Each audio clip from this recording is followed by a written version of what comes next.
We're talking about the future of the BBC because Tim Davie, the Director General of the BBC, made a speech last week at the Royal Television Society, which is about the future direction of the BBC and its role for the UK. By the way, before we go any further in this discussion, I think I have to declare an interest because my husband works for the BBC, which, typical. as you know, Richard. However, Typical London lefty, lovey. I mean, he didn't back when we met in the mid-Mesozoic period, but it's a little bit like Chandler and Friends, where I don't properly know exactly what he does. So you can imagine how much we have to talk about all my jobs. Is he Pudsey Bear? He's not Pudsey, but he is on the board of Children in Need, however. Is he? Yes, he is. Favourite moments. That's not the main job, though. One of my favourite moments in telly, I never took a photo of it, but was just out the back of the studio in Elstree. We were doing a Children in Need, Pointless, I think, and Pudsey Bear, head under his arm, smoking.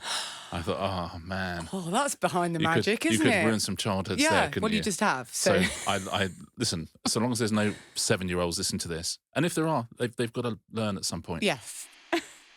They're kicking off the charter process, and charter is the basis for the BBC. It comes up for renewal every 10 years. Now, it's not actually up for renewal until 2027, but what that means is that you need to have things out there in the marketplace to point to and say, this is why we need this is working, this is whatever. So it's important that they take control of the conversation. And I have to say, this was, for someone who's a huge fan and defender and lover of the BBC, this was so great because for how long have people said, why doesn't the BBC get on the front foot? Why doesn't the BBC say what it's great at? Why doesn't the BBC actually defend statistically lots of the kind of distortions and complete misrepresentations about how people feel about the BBC, chiefly among them that it's polarising? The BBC has become too woke for working class viewers.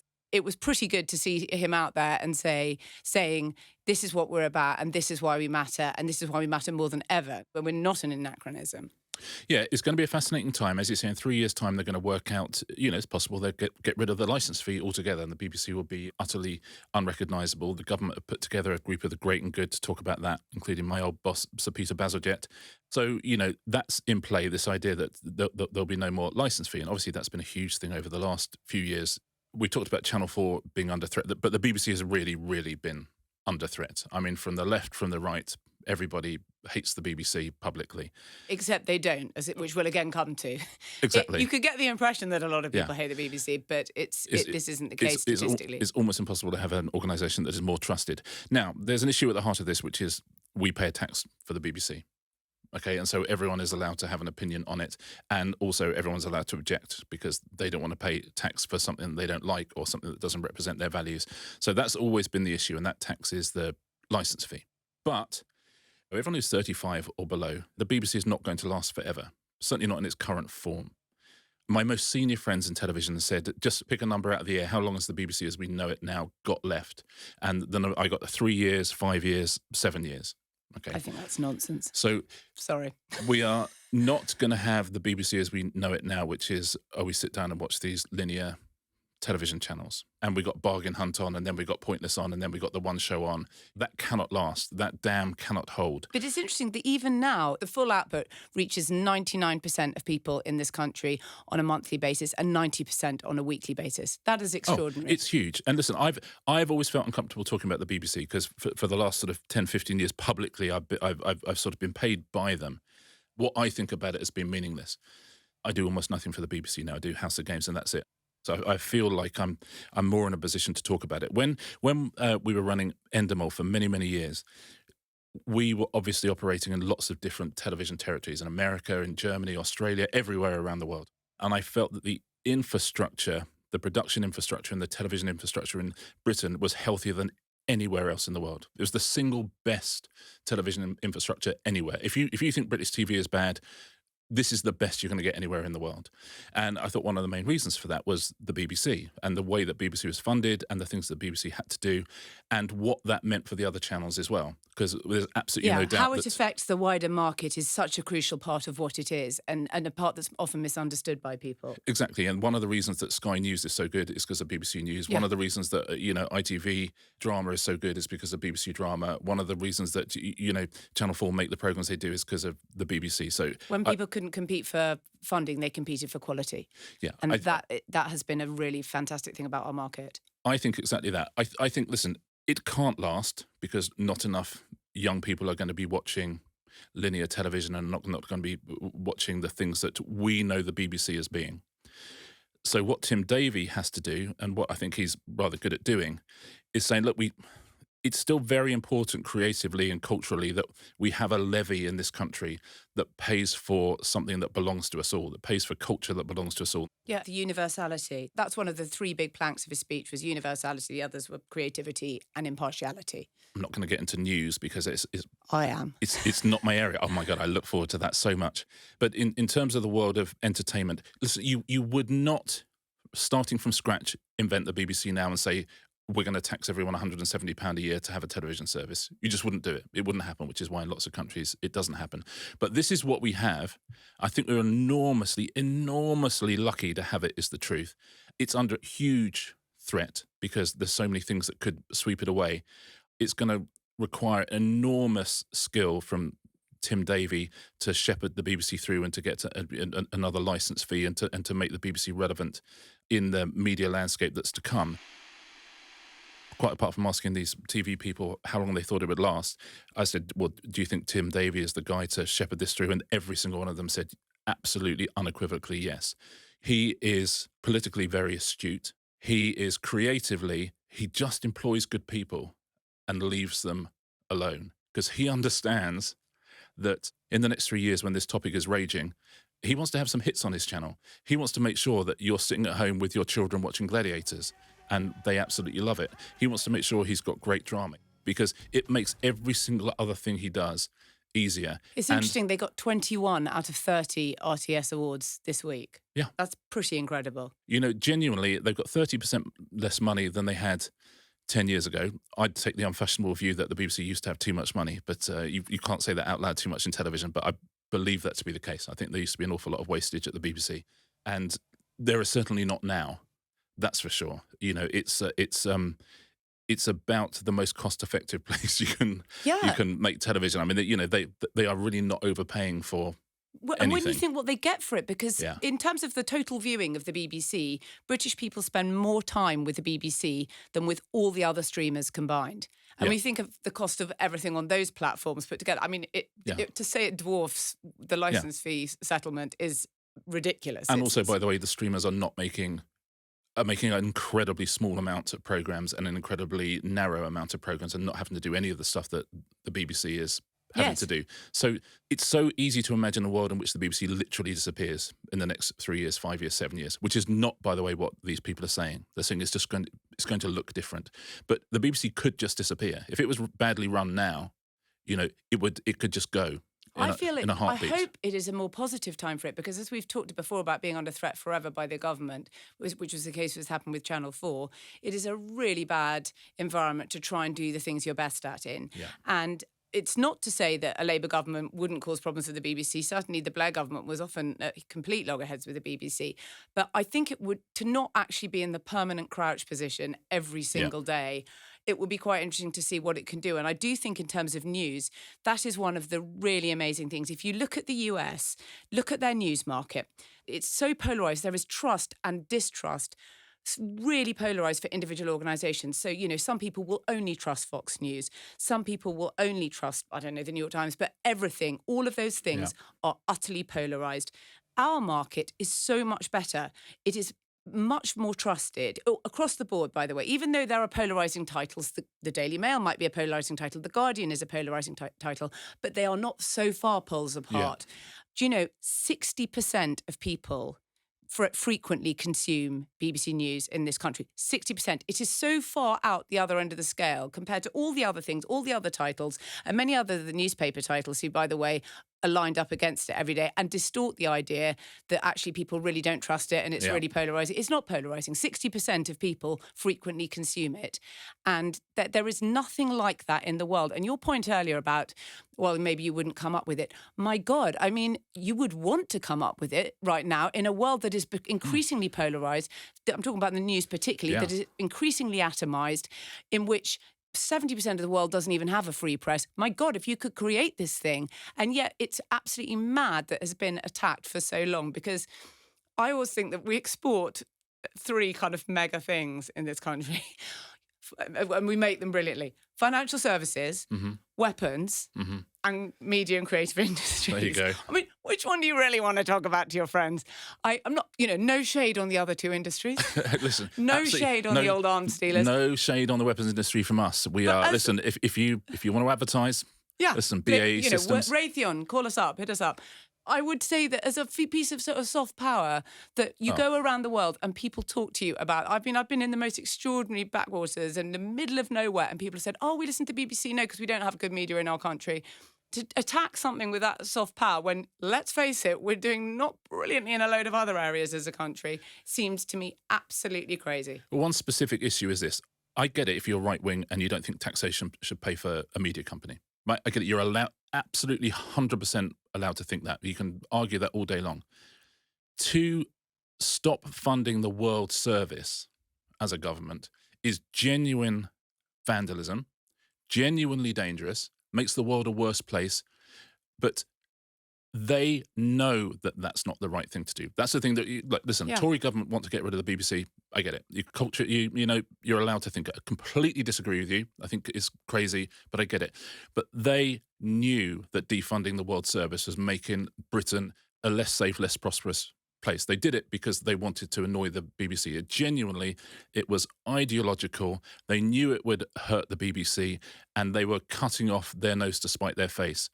That's what you're up against, I think. That's the World Service, I think, is the one thing that really shows the true colours of the opposition to the BBC, which is nobody in the world thinks that's a good idea to stop defunding the World Service. It's the source of soft power that has, the source of hope that it has, the branding that it has for this country, to stop funding it from government and to put it entirely on the BBC's shoulders, I just think is such a ludicrous decision. Well, I would say that it's actually great business. And if you are supposedly the party of business, maybe don't get in the way of it, because and I do think you look at America and you look at that market, and why on earth would you wish to emulate that news media market? We've seen where it leads. It led to people crawling all over the Capitol. The lies that led them there being stoked by Rupert Murdoch. So every time I'm reading in the Times or wherever it is, or the Sun, another checker on the BBC, then I'm thinking, well, who's going to take care of it? Are you? Because you're not. We've seen what you've done. Yeah, I think it's that. And listen, Tim Davie is smart enough to understand that the licence fee is a tricky thing, and he needs to put things in place to make it more affordable for people who need it to be more affordable. I do think it's one of those weird things. Capitalism doesn't like something that doesn't follow the market, and the BBC doesn't follow the market. It's a shelter from the market.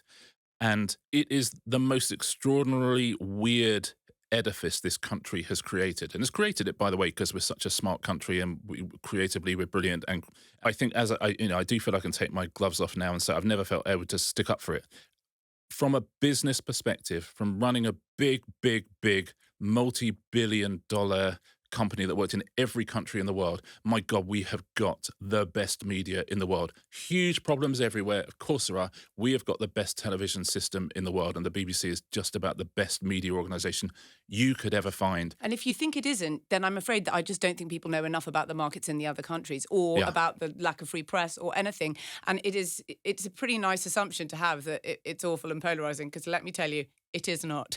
I think there was an era in the BBC, certainly 90s was when I first came across it, but before then, when they didn't really appreciate they were being paid for by taxpayers. That actually £170 is not nothing to most people in this country. And so there's a responsibility to spend that money incredibly wisely.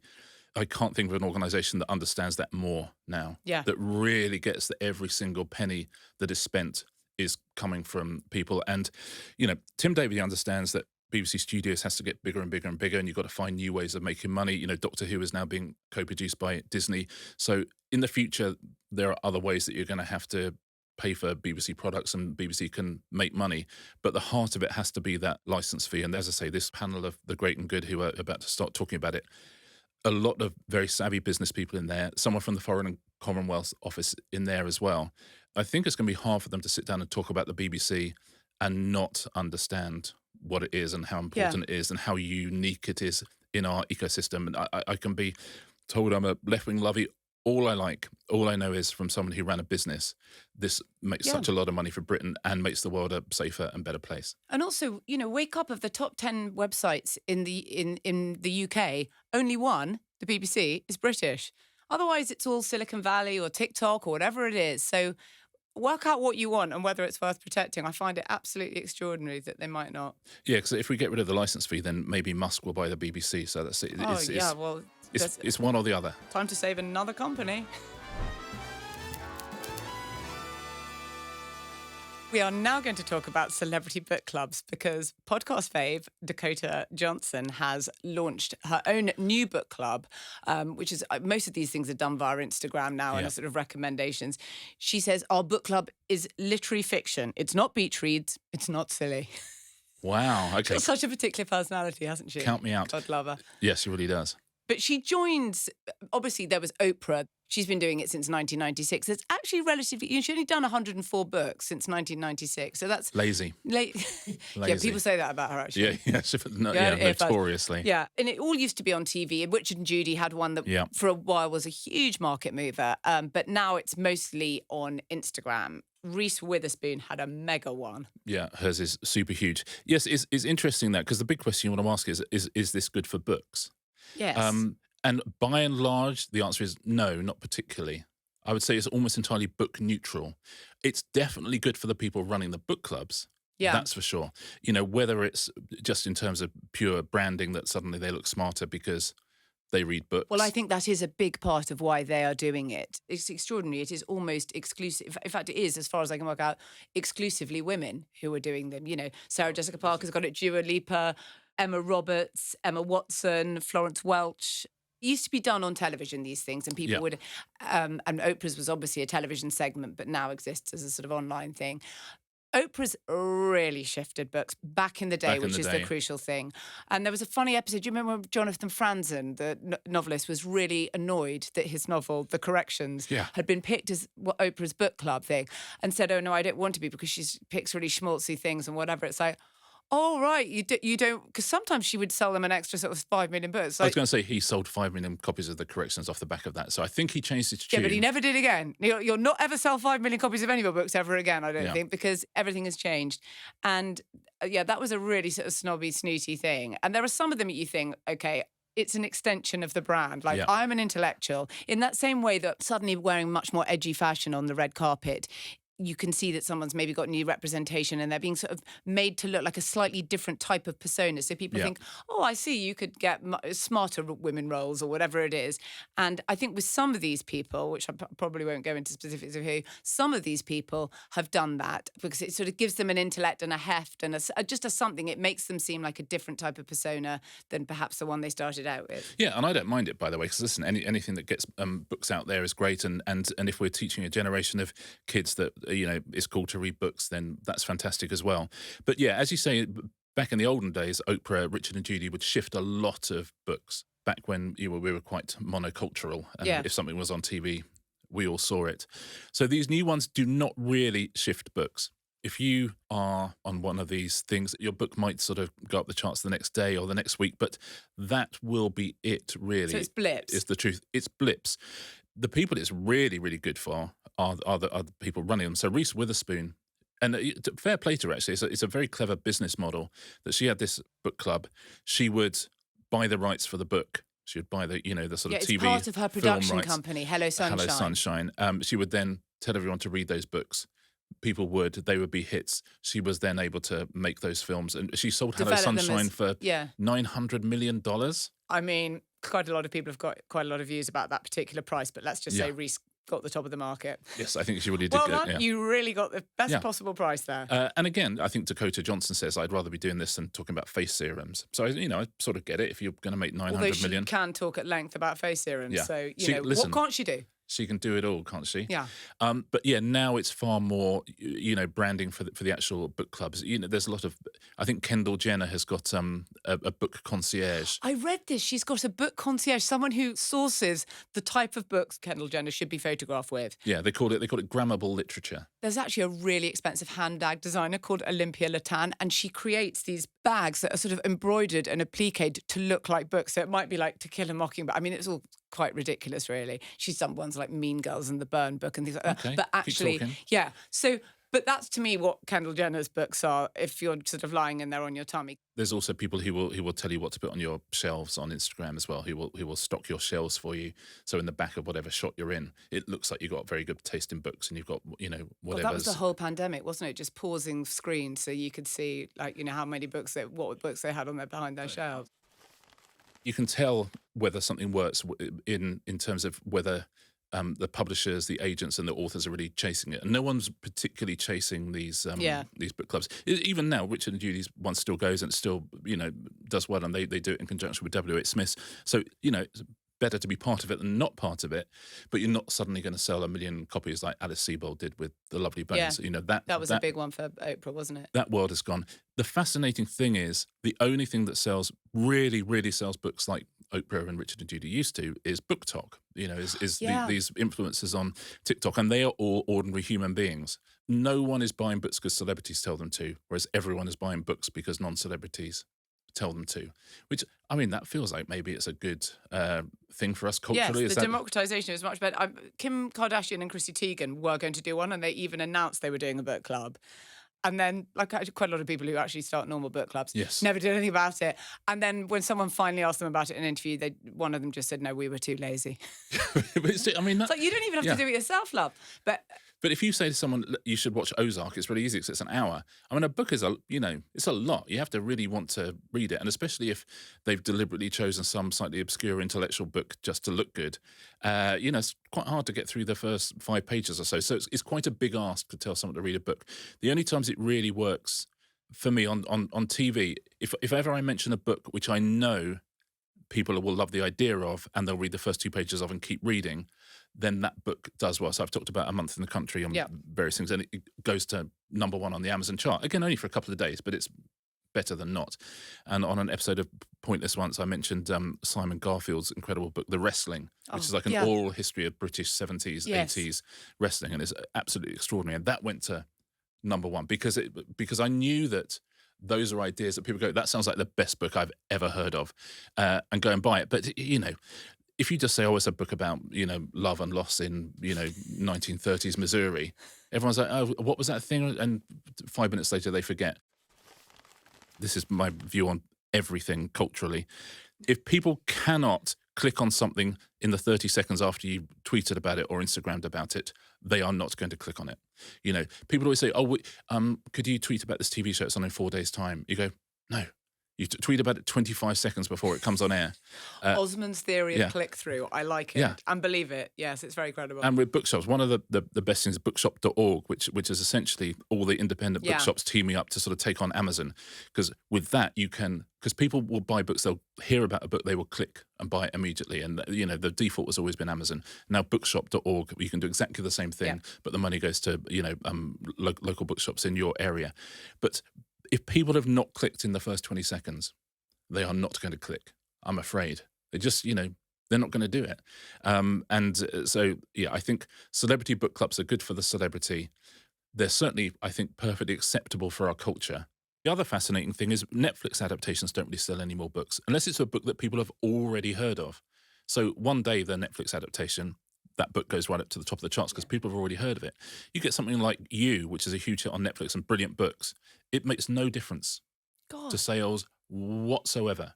It just doesn't. It doesn't push anyone in that direction. So the whole of the publishing industry is desperately trying to work out what is it that we have to do to get millions of people to buy our books. And so far, the only answer is TikTok, and TikTokers are sort of slightly incorruptible in rather a good way. TikTokers like what they like.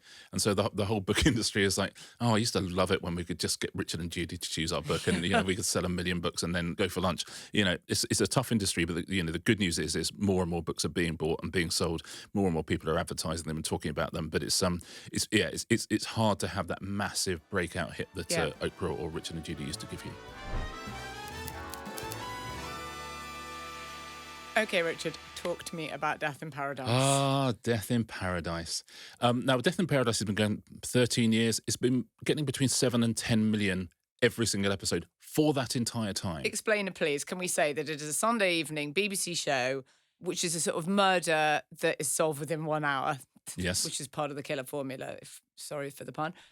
It is set in a fictional place called Samari. It's had a number of detectives have had to go out there, British detectives, who either don't like the weather or other stuff. They're all sort of a bit, they've got a poker out their arse. They're fish out of water. Yeah, they're fish out of water. And that water happens to be the beautiful Caribbean. Yeah. Yeah, and it airs at a freezing cold time of year in the UK, and it is, as you say, the biggest show on TV. It's a phenomenon. The ratings are huge. It's sold to 230. It says 230 countries.